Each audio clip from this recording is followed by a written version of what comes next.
Let me ask you something uncomfortable. Have you ever thought of yourself as the smart one in the room? Maybe not always, but at least sometimes. You've caught yourself analyzing things more deeply than others, predicting outcomes before they happen, or rolling your eyes at the foolishness of the world around you. You might not admit it out loud, but deep down, you believe that being smart protects you, that your intelligence acts as a shield against failure, against manipulation, against the embarrassing mistakes that other people make. But here's the trap. It's often the smartest people who fall the hardest.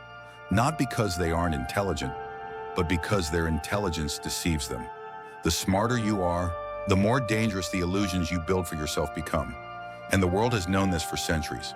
Plato warned us in the Republic that knowledge without self-awareness can lead not to wisdom, but to arrogance. He saw how brilliant men in Athens, men who could argue and debate endlessly, still voted for wars that destroyed their own city. They thought themselves wise, but in truth, they were blinded by the confidence their intelligence gave them. Nietzsche later echoed this when he wrote about the free spirits, those who broke away from tradition and saw themselves as superior thinkers. Yet Nietzsche also understood that their sharp minds often collapsed into despair because intelligence made them overconfident in tearing down truths, without building anything to replace them. And Bonhoeffer, in his theory of stupidity, observed something chilling. Intelligence alone doesn't save us from destructive behavior. In fact, the clever often become tools of evil more easily because they believe they see the whole picture when in reality they're caught in a web of unseen influences. So let me ask again, what if your intelligence isn't protecting you? What if it's betraying you? Think of history. When we look back at disasters, from economic collapses to failed revolutions, they are rarely led by the truly foolish. They are often driven by brilliant minds who believe they were immune to error. Take the collapse of the 2008 financial system. It wasn't dumb people designing those complex financial instruments that nobody could understand. It was geniuses from Ivy League schools. They believed they were too smart to fail, and that belief led millions into ruin. Or look at political leaders like Napoleon, celebrated as one of history's most brilliant strategists.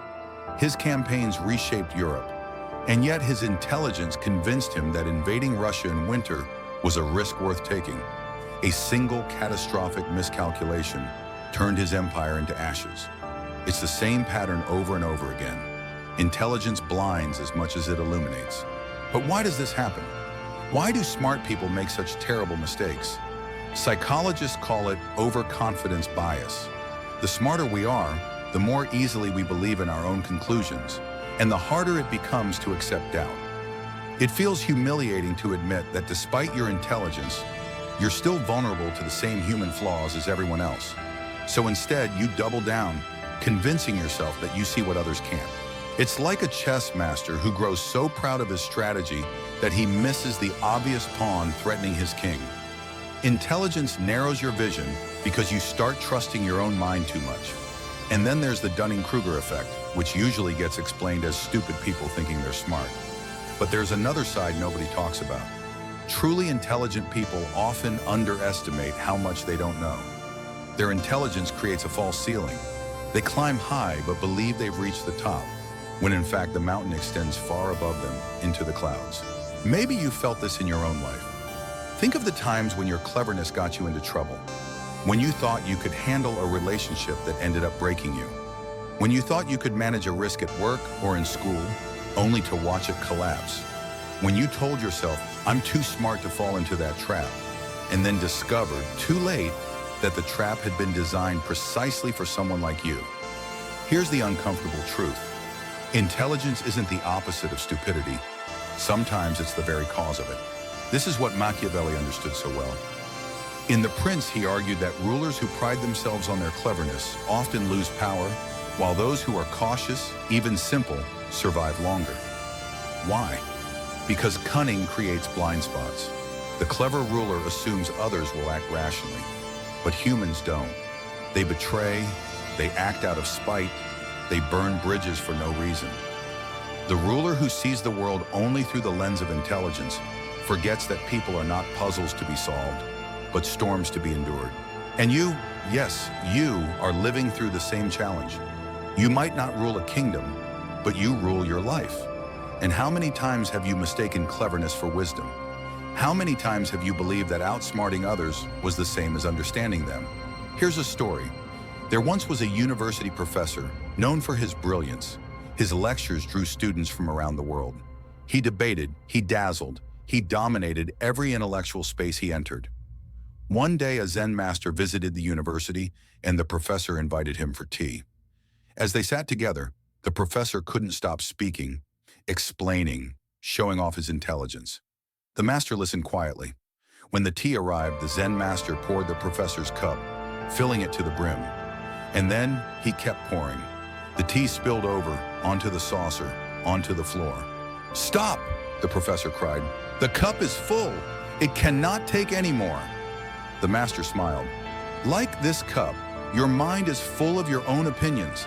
How can I show you wisdom unless you first empty your cup?" The professor was brilliant, but his brilliance was his prison. That story's not about some ancient monk. It's about you and me. We are so full of our intelligence, our cleverness, our judgments, that we leave no room for humility. And without humility, intelligence turns toxic. So here's the paradox you must face. The smarter you are, the more you must doubt yourself. The sharper your mind, the more you must question the very conclusions it gives you. Intelligence without humility isn't wisdom.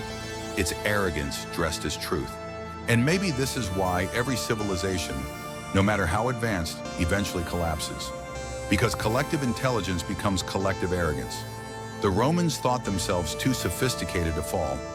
The Enlightenment thinkers believed reason would end all wars. Today we tell ourselves that technology, data, and science will save us from the flaws of human nature. But what if it's the opposite?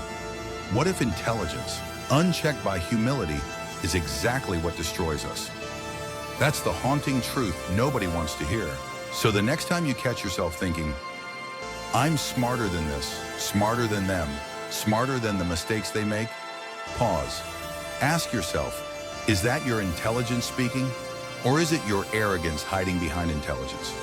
Because the world doesn't punish the dumb the hardest. It punishes the proud.